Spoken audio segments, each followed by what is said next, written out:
Hey everyone, it's Drippy here again. This time I'm going to be doing something a little bit different. I have a VOD of a plus 23 Fortified Temple of the Jade Serpent, and I'm going to be doing commentary over it to teach you how we did this key and how you guys can do it too. Thanks for watching, be sure to like and subscribe.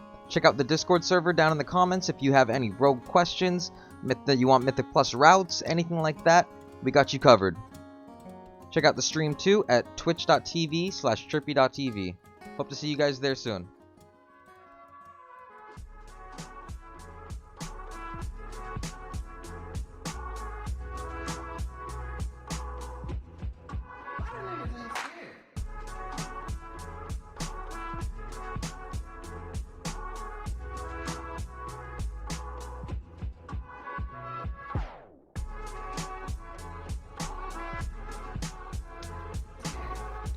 Alright, so here we go. We're starting the key up. The most important thing in this first pull that you have to do is make sure that we take as little damage from the Tainted Ripple as possible from the Storm Element, or the Water Elemental, sorry, and get the kicks on the Water Speaker. At this level, one kick going off could mean somebody's dead. So we're assigning kicks to everybody, making sure that everybody's getting them. We have a set order for it, and as you can see in the top left corner over there, we're tracking interrupts, so we are rotating them properly through everything.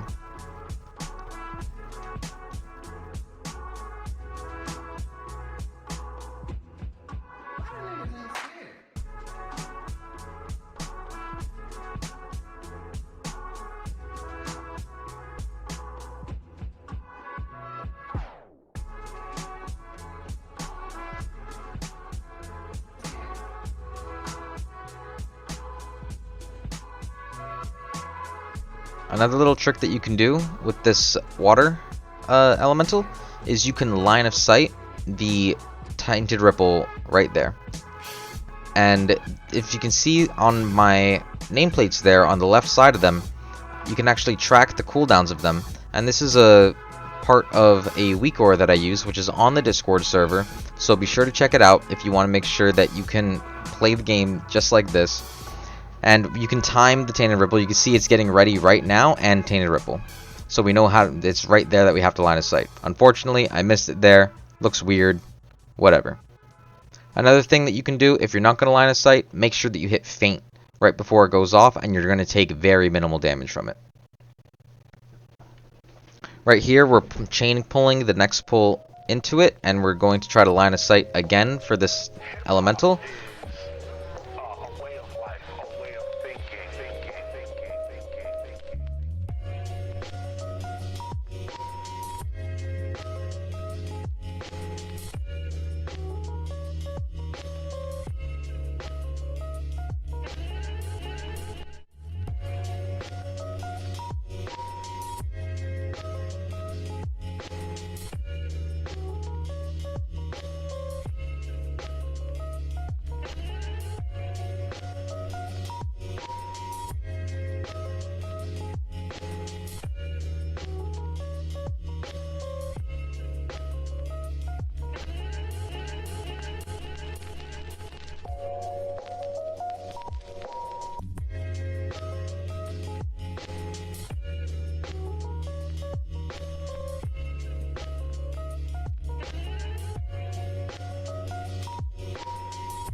Okay, now we're going on to the pull right before the first boss.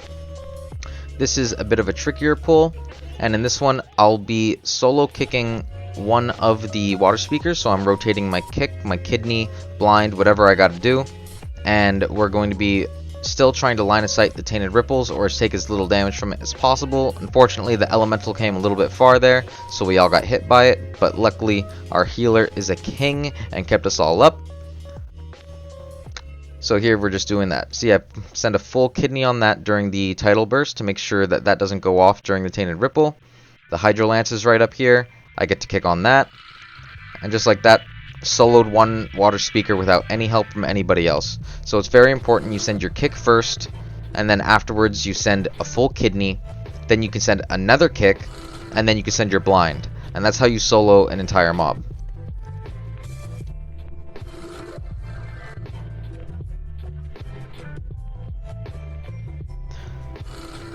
Nothing really important happens for the next little while, so we're just going to speed through this with a little fast forward. Really important that if you get the AoE ability on you, you wait for the water splash to go off and then bringing out. One thing that you can do is when it is about to go off, you press feint and you're going to mitigate some of the damage. Another option is you can use cloak, but I like to save cloak in this fight for if I have to walk through the water beam he does, or if I have to walk through one of the water splashes there to clear the thundering debuff. You always want to wait for a splash to go off here while the guy is rotating with the wash away. And then you only have to move one platform at a time in between the bursts during the wash away as well. So you always want to try to position at his back when he's casting, and then you move one platform at a time. Or you can cloak and walk right through it. Next thing coming up right here is we are going to shroud around this haunting shot and the pandas. These pandas are bait. They are the worst mobs in this dungeon to try to kill. It is not a good time. We don't do that. One thing on here, we have our tank solo kicking the haunting shaw. So a melee can solo kick the haunting shaw here, and we have two people kicking the fish. Very important to kick the fish, otherwise it puts somebody to sleep. It's not a good time. Here, the Songbird Queen does this AoE ability. As a rogue, we have acrobatic strikes, and we can stay out of it while still hitting it. So very important to use that to our advantage. And we're just going to mow this guy down and move on to the next pack. Here, the Golden Beetle is the main target. And the reason is because he casts this ability called Golden Barrier, that when he casts it on himself and then it breaks, like so you have to fight your way through it, it does a massive amount of damage to your party. And that is not okay. So we want to send a full kidney on the Golden Barrier, blind, knock-ups, fears, anything that we have, and we want to try to rotate through those. Now we are on to Peril and Strife boss fight, and as you can see, we're all stacking here on triangle. I put two markers down, triangle and cross, and the reason is because if you all stack in the beginning of the fight, everybody that is stacked together can potentially get the buff that makes you do more damage and more healing, making this fight go a lot faster. Unfortunately, in the beginning, I did lose my buff as soon as I got it, but we got to keep the buff on only one of our players, unfortunately, this time. Sometimes, though, you can keep it on 4 members at a time, and it makes the fight go insanely fast. We're also trying to swap from side to side here, around 6 to 7 stacks, to make sure that we don't turn one of the bosses immune. It's very important to have everybody coordinated on this fight. An easy way to get through it with pugs is to follow the panda. Whoever the panda is hitting is a safe person to hit. On this next pack now, we have a frontal from the Shambling Infester, which we have to avoid. And we have a Defiling Mist, which needs to be kicked. It takes 2 people to kick it, unless you have an Enhancement Shaman or an Elemental Shaman on your group. So we're rotating kicks, we're killing that, we're killing the ads, and we're moving on.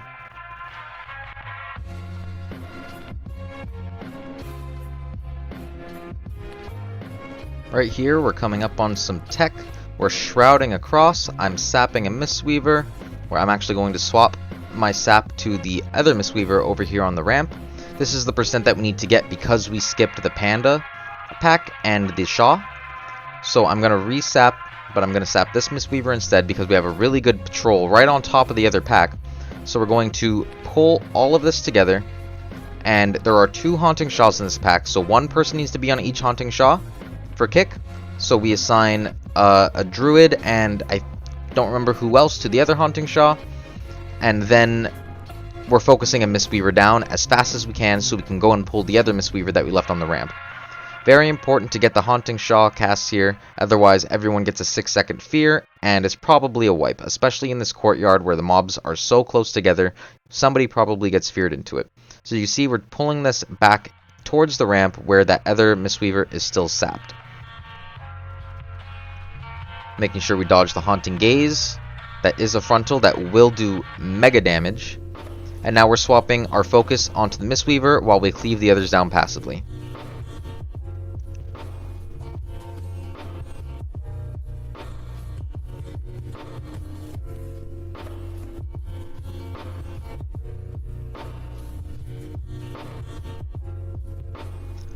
Now we're going to do this 3-pack, which is the easiest pack out of these in my opinion, with the middle boy. We're pulling it towards the stairs so that way we don't accidentally pull any of the other packs while we're doing this. We have 2 people kicking the Mistweaver, and we are focusing it down to make the pull a little bit easier, and then we're switching our focus onto the highest HP target, which in this case is the Shambling Infestor. A little tip for the Spitefuls, you can see I have a little icon on top of every Spiteful that comes up. That is part of my Plater profile, which you can get on my Wago link, which is on the Discord. So be sure to check that out if you want to get that for this week specifically. It's very, very good. It helps you really make sure that you don't get hit by the Spitefuls. Now we're going on to the next pack. We have a Minion of Doubt with a bunch of Lesser Shaws. These explode when they die, so you want to try to use the defensive. Our healer has us covered, so we're good. As soon as those little ones die, we chain it into this next pull. And we need to get the kick on the Haunting Shaw here. It is the only cast in the pack. And again, these minis do explode. You can line of sight the damage if you can make it all the way to the edge. So ranged players take advantage of the pillars and things like that. And then you see when they get the Spitefuls coming after me, I just send a kidney on it, no problem, and we're on to the boss fight. This boss fight can be a little bit tricky as a melee because the flames spawn from a different location every time, and it is not the best if you're trying to make maximum uptime on the boss. I do get hit by one in the next phase, and I think it just pops my cheat, if I remember correctly. Our tank is rotating his defensive CDs with our healer CDs to make sure that the nasty heal absorb doesn't crush him. It's very important as well to save as many damage buttons as possible for this phase in particular when she's green, because your tank is taking a beating on this fight, and you need to get through this as fast as possible. Yeah, right there I took a hit and it got my cheat. Here, you want to move out of melee because this dragon will just hit whoever is right on top of it. And in that case, I did get hit. Luckily, I didn't die.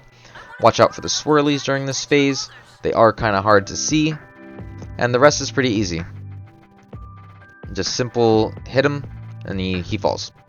What sucks about this afterwards is that you get stuck in combat for a little bit. So you can't really get a re-stealth unless you want to vanish. Going to the next pack. So here my group is discussing which we want to double pull, and one of them was marked Skull. So I'm going to go over there and blind Skull, that way we can pull it into this pack and save a little bit of time. The pack comes in, we focus one of the Mistweavers down, and then everybody is assigned one mob that they're in charge of. So this water speaker's getting kicked, everything's getting kicked. We're down to just the melees, so now we're pulling in the only caster, so that way we have all of our kicks ready to make sure that this Defiling Mist does not go off. And we are set.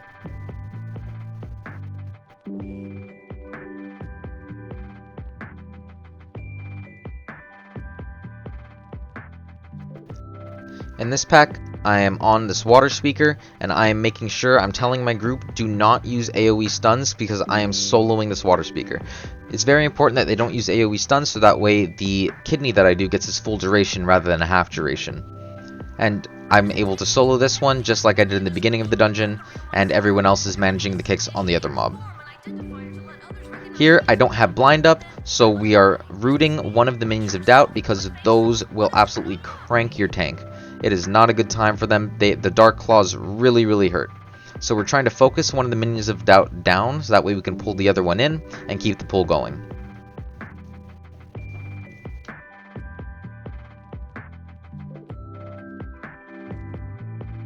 It's still very important to watch out for the frontals here from the Shambling Infestor and all of the swirlies on the ground. As you can see right there, I ate a frontal, instant death, not a good time, have to run back and almost eat another frontal as I'm coming back into the pool.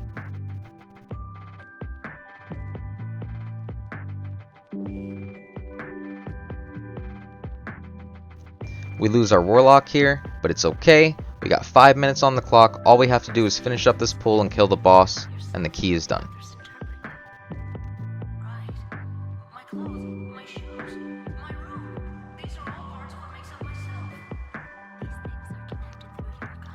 So on this boss, he puts out a circular dot on somebody, and people who are in it are taking massive amounts of damage. So I asked my healer if he wants me to just send Cloak when I get it, or if he wants to call it, because he can dispel it as a lot, and we have a Warlock to dispel it as well. So every time that he does this phase, you want to make sure you have cooldowns to kill all the adds as fast as possible. They do melee, so you can use evasion here, and you can avoid all the damage. I choose to save it for the next one when I use Boon, because when I have Boon, I can't move, and I don't want to just be eating melees from my target. This is the world of perfect freedom. Freedom? Perfect freedom. A world in which you have no restriction. Is this really freedom? The phase is coming up. We're about to stack up onto Triangle here. It's very important to stack. We send Ursals on every single one to keep them stacked in. You can use anything though. You can use Shockwave, Shadow Fury, stuns of any sort. You just want to try to keep them grouped up to make it easier to cleave down, so that way you actually kill the adds and you can beat the boss.